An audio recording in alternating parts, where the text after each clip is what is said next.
Um, as you can see, the most important architectural requirement for this piece is to be able to integrate data which exists on a host or a mainframe right now into Excel. Excel being our front-end tool, and the AS400 in our case being the data repository.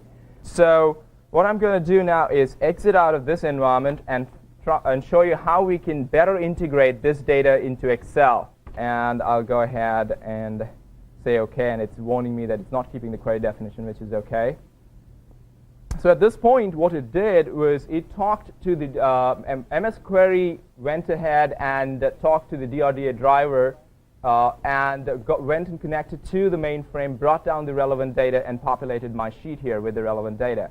Going to using Windows NT SNA server, connecting to the database, and bringing the data back. So now I have only that, all the beverages, or the information pertinent to only the beverages. With that, I'll turn it back to Tom to summarize what we did.